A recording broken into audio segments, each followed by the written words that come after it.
কিছুক্ষণ বাদে নতুন বছরে পা দিতে যাচ্ছে গোটা বিশ্ব। বহু আলোচনার জন্ম দেওয়া ২০২৫ সাল বাংলাদেশ ক্রিকেটেও যুক্ত করেছে আক্ষেপ আর হতাশার নানা গল্প। আন্তর্জাতিক ক্রিকেটে বাংলাদেশ বছরটা শুরুই করেছিল চ্যাম্পিয়ন্স ট্রফির চূড়ান্ত ব্যর্থতা কাঁধে নিয়ে। Gold's Gym across 30 plus countries with over 700 plus locations worldwide. Train anywhere, belong everywhere. ৩ match খেলে কোনো ম্যাচে জিততে পারেনি টাইগাররা।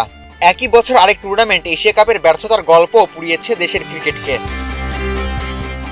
সব মিলিয়ে বছর শেষে হিসাবটা সুখকর নয়। ২০২৫ সালে বাংলাদেশ খেলেছে মোট ৪৭টি আন্তর্জাতিক ম্যাচ।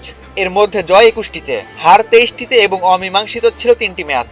সাম্প্রতিক ইতিহাসে এই পরিসংখ্যান বাংলাদেশ ক্রিকেটের জন্য খুব একটা আশাব্যঞ্জক নয়। তবে হতাশার মাঝেও কিছু স্বস্তির গল্প রয়েছে।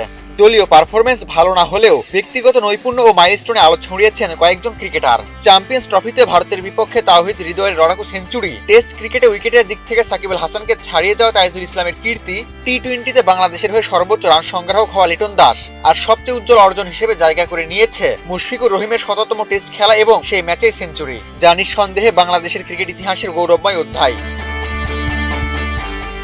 ৩ ফরম্যাটের মধ্যে ২০২৫ সালে সবচেয়ে উজ্জ্বল ছিল টি-টোয়েন্টি ক্রিকেট। ৩০ ম্যাচে ১৪ হারের বিপরীতে ১৫টি জয় পায় বাংলাদেশ।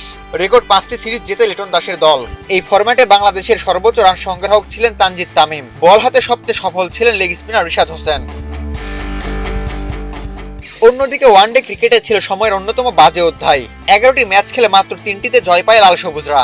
এই ফরম্যাটে ৩৮৮ রান নিয়ে দলের শীর্ষে ছিলেন তাওহিদ হৃদয়। ব্যক্তিগত অর্জনের দিক থেকেও খুব একটা স্মরণীয় কিছু যোগ হয়নি।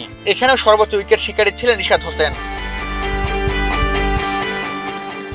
লাল বলের ক্রিকেটের চিত্রটা ছিল আরো হতাশাজনক। ৬টি টেস্টের মধ্যে ৩টিতে জয় পেলেও সেগুলো এসেছে ঘরের মাঠে জিম্বাবুয়ে ও আয়ারল্যান্ডের বিপক্ষে। তবে একই সিরিজে জিম্বাবুয়ের বিপক্ষে হারের তিক্ত স্বাদ নিতে হয়েছে নাজমুল হোসেন শান্তদের। এই ফরম্যাটে ব্যতিক্রমী পারফরমার ছিলেন তাইজুল ইসলাম। ৬ ম্যাচে ৩৩ উইকেট নিয়ে ভেঙেছেন সাকিব আল হাসানের রেকর্ড। সব মিলিয়ে ২০২৫ সাল বাংলাদেশের ক্রিকেটে সাফল্যের চেয়ে বেশি রেখে যাচ্ছে প্রশ্ন আর হতাশার গল্প। নতুন বছরে সেই আক্ষেপ পেছনে ফেলে ঘুরে দাঁড়ানোর প্রত্যাশাতেই তাকিয়ে থাকবে দেশের ক্রিকেট প্রেমীরা। আবু তালহা, বাংলাদেশ প্রতিদিন।